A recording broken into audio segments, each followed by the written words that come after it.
दोस्तों DFCCIL ने 642 post junior manager executive और मल्टीटास्किंग स्टाफ की भर्ती की लास्ट डेट यहां पर एक्सटेंड कर दी है।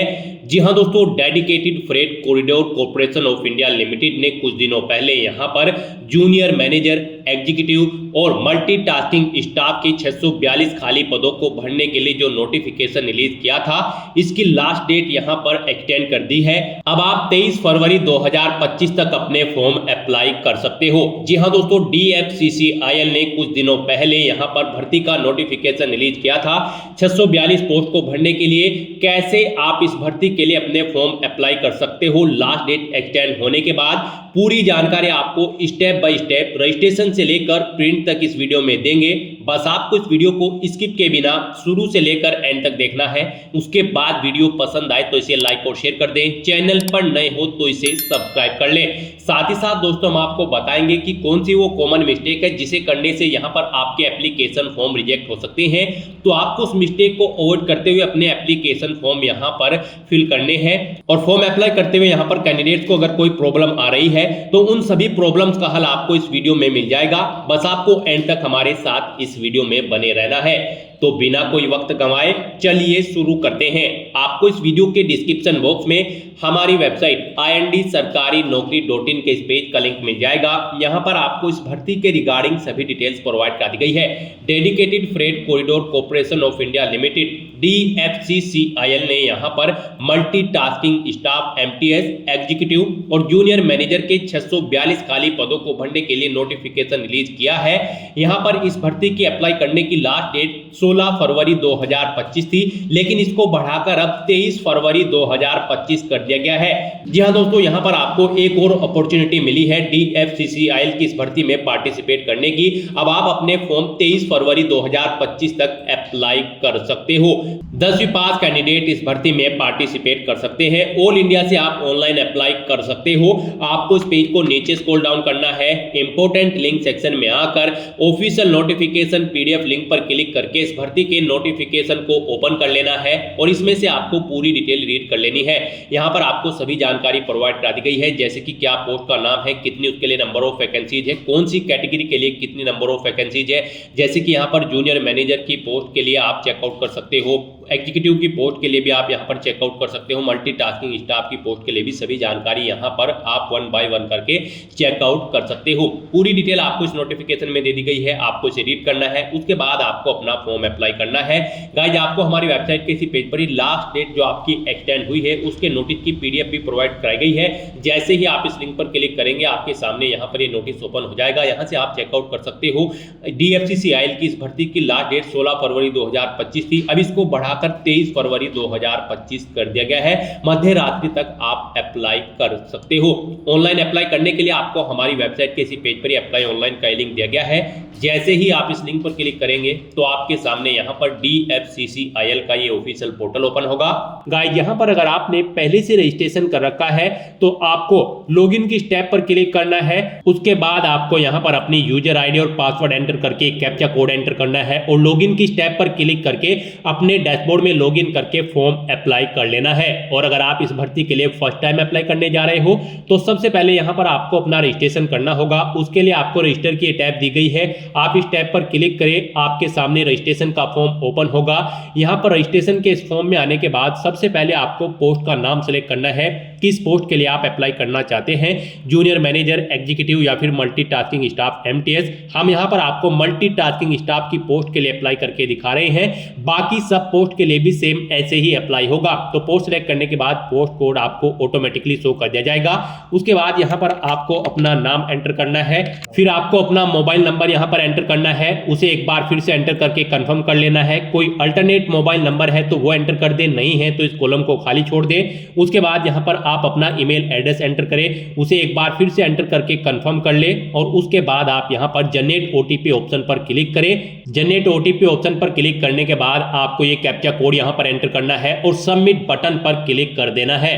उसके बाद आपके रजिस्टर्ड मोबाइल नंबर और ईमेल आईडी पर ओटीपी आएंगे। वो ओटीपी आपको यहां पर एंटर करना है। वैलिडेट ओटीपी ऑप्शन पर क्लिक करके अपना मोबाइल नंबर और ईमेल आईडी को वेरीफाई कर लेना है और फिर यहां पर आई एग्री चेकबॉक्स को आपको ओके करना है। ये कैप्चा कोड यहां पर एंटर करना है और उसके बाद आपको रीवेरीफाई ऑप्शन पर क्लिक कर देना है। उसके बाद आपने रजिस्ट्रेशन फॉर्म में जो डिटेल्स फिल की है उनका पूरा प्रीव्यू यहां पर आपको शो कर दिया जाएगा। आपको सभी डिटेल्स चेकआउट करनी है, इन चेकबॉक्सेस को ओके करना है और सबमिट बटन पर क्लिक कर देना है। सबमिट बटन पर क्लिक करने के बाद आपको आई एग्री करना है, फिर ओके करना है। उसके बाद आपको आपके डैशबोर्ड में डायरेक्ट कर दिया जाएगा। यहां पर आपका रजिस्ट्रेशन कंप्लीट हो चुका है। एक रजिस्ट्रेशन आईडी और पासवर्ड आपके रजिस्टर्ड मोबाइल नंबर और ईमेल आईडी पर सबमिट कर दिए गए हैं। उन्हें आपको केयरफुली नोट डाउन करके रख लेना है फ्यूचर यूज के लिए, फ्यूचर रेफरेंस के लिए। फिर आपको गो टू एप्लीकेशन ऑप्शन पर क्लिक करना है। उसके बाद आपके सामने कुछ इस तरह से इंटरफेस ओपन होगा। अब यहां पर आपको अपनी लॉगिन आईडी एंटर करनी है, पासवर्ड एंटर करना है। वो लॉगिन आईडी पासवर्ड जो आपके रजिस्टर्ड मोबाइल नंबर और ईमेल आईडी पर आए हैं। उसके बाद आपको ये कैप्चा कोड यहां पर एंटर करना है और लॉगिन की स्टेप पर क्लिक करके अपने डैशबोर्ड में लॉगिन कर लेना है। अपने डैशबोर्ड में लॉगिन करने के बाद आपको एक बार फिर से गो टू एप्लीकेशन इस ऑप्शन पर क्लिक करना है। उसके बाद आपके सामने कुछ इस तरह से इंटरफेस ओपन होगा। अब यहां पर आपको अपना जेंडर सेलेक्ट करना है। उसके बाद आपको अपनी डेट ऑफ बर्थ सेलेक्ट कर लेनी है। फिर आपको अपनी नेशनैलिटी सेलेक्ट कर लेनी है। अपनी कैटेगरी आपको यहां पर सेलेक्ट कर लेनी है। उसके बाद आपको इस पेज को नीचे स्क्रॉल डाउन करना है और यहां पर आपको अपने फादर का नाम एंटर करना है। उसके बाद आपको अपनी मदर का नेम एंटर करना है। नेक्स्ट यहां पर आपको अपना मैरिटल स्टेटस सेलेक्ट कर लेना है, आप मैरिड हो या फिर अनमैरिड। उसके बाद आपको अपना रिलीजन यहां पर सेलेक्ट कर लेना है। उसके बाद यहां पर आपसे पूछा गया है कि क्या आपकी बॉडी पर कहीं कोई कट या तिल का निशान है, तो उस पैलेस का नाम यहां पर आपको एंटर कर देना है। नहीं है तो यहां पर आपको नो मार्क एंटर कर देना है। इस डिटेल को भरने के बाद अब आपको अपनी टैग सिटी की प्रेफरेंसेस यहां पर देनी है। यहां पर आपको इस पेज को नीचे स्क्रॉल डाउन करना है और जो आपका कंप्यूटर बेस्ड टैग सीबीटी होगा उसके लिए आपको अपनी टैग सिटी सिलेक्ट कर लेनी है। यहां पर आपको 3 चॉइसेस प्रोवाइड कराई गई है। आप अपनी चॉइस के अकॉर्डिंग कोई भी टैग सिटी यहां पर सिलेक्ट करें। जिसे आप फर्स्ट नंबर पर प्रेफरेंस देना चाहते हैं यहां पर आप उसे फर्स्ट नंबर पर सिलेक्ट करें। सबसे पहले आप स्टेट सिलेक्ट करें, फिर आप सिटी सिलेक्ट करें। इसी तरह से आपको यहां पर स्टेट सिलेक्ट करके 3 सिटी सिलेक्ट कर लेनी है। 3 एग्जाम सिटी सिलेक्ट करने के बाद अब आपको यहां पर अपने सेकंड स्टेज का जो कंप्यूटर बेस्ड टेस्ट होगा उसके लिए भी आपको अपनी टेस्ट सिटी की प्रेफरेंसेस सिलेक्ट कर लेनी है। यहां पर भी आपको 3 चॉइसेस दी गई है। आप अपनी चॉइस के अकॉर्डिंग यहां पर 3 एग्जाम सिटी जो सेकंड स्टेज का कंप्यूटर बेस्ड टेस्ट होगा उसके लिए भी सिलेक्ट कर लें। फिर यहां पर आपसे पूछा गया है कि क्या आप पीडब्ल्यूबीडी कैंडिडेट हैं और आपकी पीडब्ल्यूबीडी की परसेंटेज 40% से अबव है डिसेबिलिटी। अगर है तो आप यहां पर यस ऑप्शन सेलेक्ट करें और फिर यहां पर आप अपने पीडब्ल्यूबीडी की डिटेल प्रोवाइड कराएं, जैसे कि इश्यूइंग अथॉरिटी आपको इसके लिए किसने सर्टिफिकेट इशू किया है, सर्टिफिकेट का number, date of issue, disability का टाइप सेलेक्ट करें, परसेंटेज सेलेक्ट करें। और अगर आप पीडब्ल्यूबीडी कैंडिडेट नहीं है तो आप यहां पर नो ऑप्शन सेलेक्ट करें। उसके बाद आपसे पूछा गया है कि क्या आप ईएक्स सर्विसमैन कैंडिडेट हैं, अगर है तो यस ऑप्शन सेलेक्ट करें और फिर आप अपनी ईएक्स सर्विसमैन की कैटेगरी सिलेक्ट करें और फिर उसकी डिटेल दें, जैसे कि कब आपने ज्वाइन किया था, कब आप जॉब छोड़ चुके हो, टोटल सर्विस पीरियड, इसके अकॉर्डिंग यहां पर आपको शो कर दिया जाएगा। और गाइस अगर आप ईएक्स सर्विसमैन नहीं है तो यहां पर आपको नो ऑप्शन सेलेक्ट करना होगा। उसके बाद आपसे पूछा गया है कि क्या आप DFCCIL के डिपार्टमेंटल कैंडिडेट हैं, एम्प्लॉय हैं, अगर है तो आप यस ऑप्शन सेलेक्ट करें। फिर एम्प्लॉय नंबर अपना दें, ज्वाइनिंग डेट दें, कब आपने ज्वाइन किया था, टोटल सर्विस यहां पर आपकी कैलकुलेट होकर आ जाएगी 16/2/2025 से। और अगर आप DFCCIL के डिपार्टमेंटल एम्प्लॉय नहीं है तो यहां पर आपको नो ऑप्शन सेलेक्ट करना है। इस तरह से अपनी डिटेल्स फिल करने के बाद अब आपको सेव एंड नेक्स्ट ऑप्शन पर क्लिक कर देना है।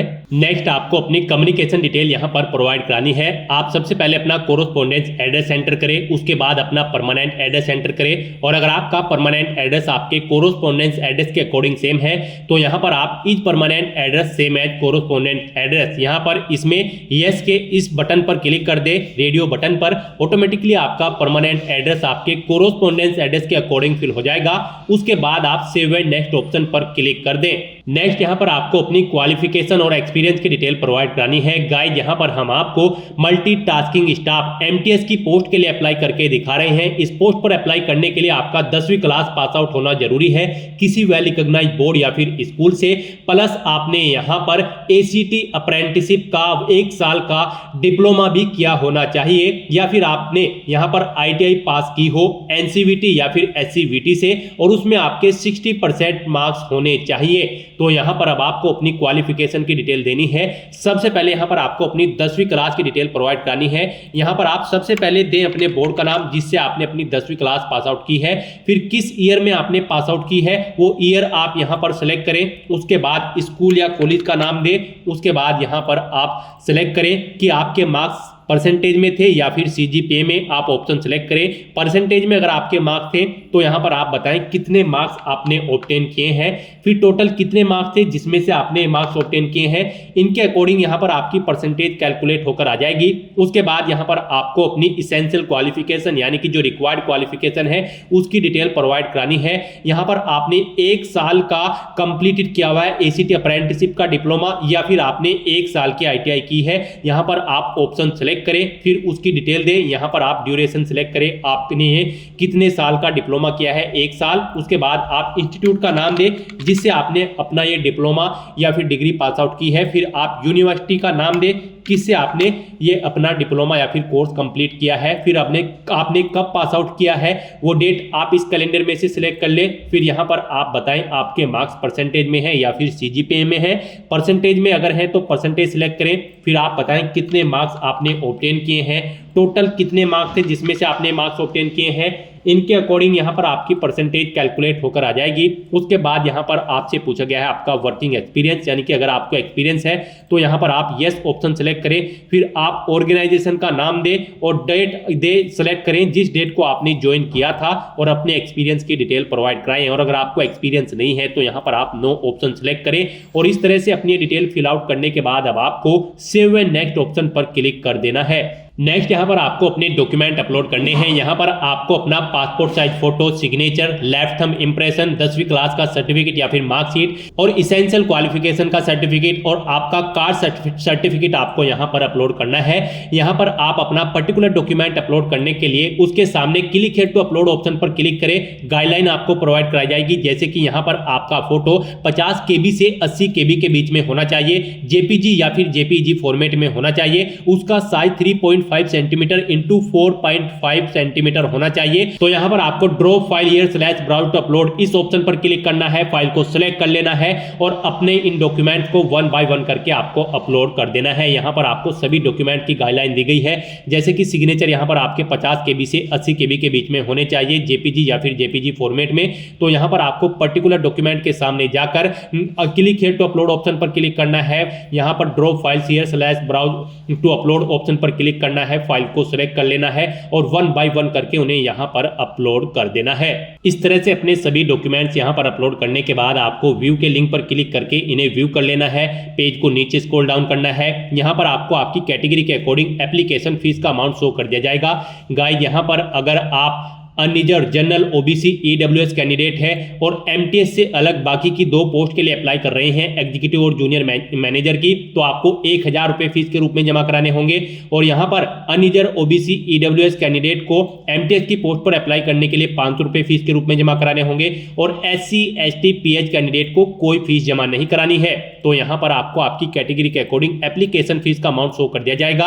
अगर आपको फीस रिक्वायर्ड है तो यहां पर आप अपना फीस पेमेंट कर दें, debit card, credit card, net banking या फिर यूपीआई के थ्रू। फिर आपको इस पेज को नीचे स्क्रॉल डाउन करना है, डिक्लेरेशन सेक्शन में आना है। इन सभी चेक बॉक्सेस को 1 बाय 1 करके रीड करने के बाद ओके कर देना है। उसके बाद आपको एक कैप्चा कोड यहां पर एंटर करना है। फिर आपको प्रीव्यू बटन पर क्लिक करना है, अपने एप्लीकेशन फॉर्म का पूरा प्रीव्यू चेकआउट कर लेना है। कहीं पर कोई मिस्टेक है तो आप बैक बटन पर क्लिक करके एडिट कर सकते हो, नहीं तो यहां पर अब आपको सबमिट के इस बटन पर क्लिक कर देना है। फिर आपको एग्री करना है। आपके सामने मैसेज शो हो जाएगा, आपका एप्लीकेशन फॉर्म सक्सेसफुली सबमिट हो चुका है। आपको क्लोज के इस बटन पर क्लिक कर देना है। उसके बाद यहाँ पर आपको आपके एप्लीकेशन फॉर्म का पूरा प्रीव्यू शो कर दिया गया है। आपको प्रिंट के इस बटन पर क्लिक करके अपने एप्लीकेशन फॉर्म का एक हार्ड कॉपी प्रिंट आउट ले लेना है, फ्यूचर यूज के लिए, फ्यूचर रेफरेंस के लिए। अगर आप फीस के क्राइटेरिया के अंतर्गत आते हैं तो आपको अपनी फीस जमा करनी होगी debit card, credit card, net banking या यूपीआई के थ्रू। तो दोस्तों ऐसे आप DFCCIL की इस भर्ती के लिए अपना फॉर्म अप्लाई कर सकते हो बिना कोई मिस्टेक किए हुए। आज की इस वीडियो में बस इतना ही। आई होप ये वीडियो आपको पसंद आई होगी। अगर पसंद आई हो तो इसे लाइक और शेयर करें। चैनल पर नए हो तो इसे सब्सक्राइब कर लें। Thanks for watching.